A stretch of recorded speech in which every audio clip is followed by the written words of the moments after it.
she can definitely say that, this is not an acceptable situation, and sue not just the individual who looked at her for too long, but you can also sue the company back again because it so happened in the company. Actually, we had one of those strangest cases of managing people where two employees fought with each other on very petty, trivial matters. But I believe the exchange of information happened on our server. It was an email exchange that happened between these employees. How do you manage them? So therefore, you look at then, go on to the change that's happening further with a purchase order followed by a set of documents which describe the work and so on and so forth. All of it now comes by an email. Not even an email. They say, there's a common server, go and download from there. So it's almost like instantaneous. You got instantaneous. So therefore, your leadership has to have an ability to mobilize the workforce and make sure this workforce starts performing from the point, say, go. Or not necessarily, I guess I got a couple of more points to talk about how I think is challenging. The environment is challenging. People were confined to India. What was my competition? Indian vendors.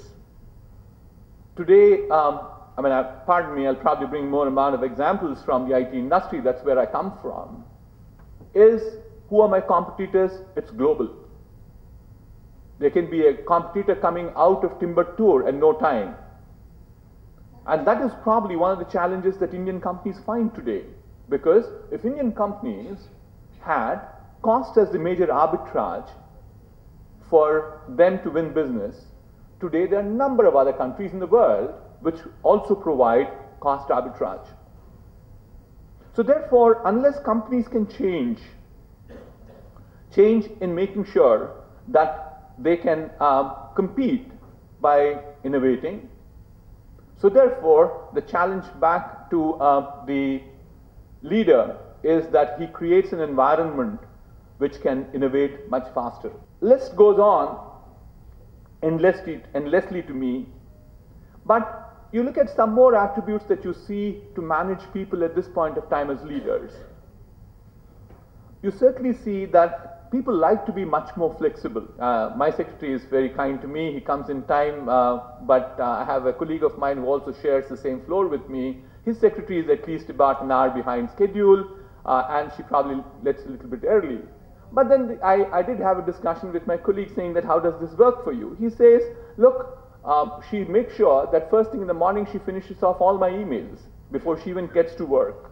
So there is technology at play, but there's a human angle at play which says we need to exhibit enough of flexibility to ensure that we have a well-motivated workforce, and that's a reflection of your leadership.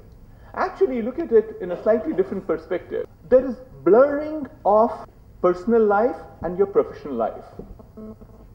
People started saying that you started working when you came to work. But technology today is making it possible that you start work right at home. So are you at work at home? You are. You are connecting onto an email system, you're working. So therefore, technology made that a big change. And I keep saying this, some of the people, not many of course, have been very kind to me, occasionally come late to my meetings and apologize to me saying that, Mr. Reddy, I'm sorry about this. And I said, please don't say that. For the simple reason that I did not wait for you, very honestly. I've been busy on my email system anyway. Or I've been surfing on the net and learning more about life. Certainly what we'll also see is that there will be a lot more of women at work. That's the new challenge that the leadership will also have. A small reflection of it is the number of people that I see in the gathering here today. I feel very delighted about it. I think that this should have been at least half and half. We're getting close to that, but that's the new challenge that we will have. Challenge in no negative way, challenge in a very positive sense. I'm saying it is different. It's not good, it's not bad, it is different. We should have the ability, therefore, to manage a different workforce. And we also think that the other new challenge that will come by is loyalty is something which is past.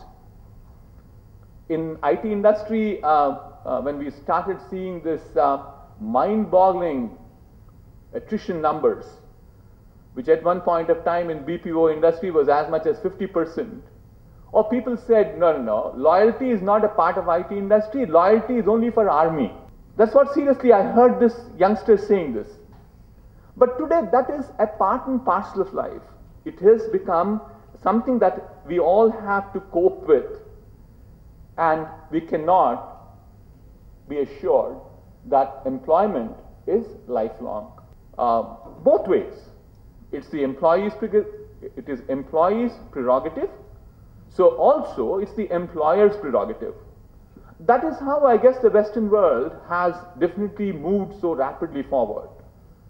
Not necessarily, you just don't get bogged down and say, look, I've got these challenges, and as a result of it, what is my life like?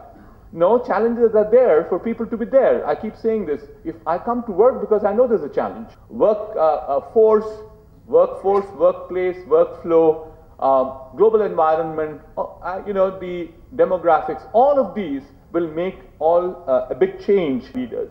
So then the question comes up, is that are we ready for the change? And honestly, I run a publicly traded company, and a number of my investors, analysts come back and ask me this question saying that, Mr. Reddy, what keeps you awake at home? What keeps you awake at night? And I keep saying there are two things. One is people, and the second is leadership. That's of a major concern for all of us who are in corporate at this point of time.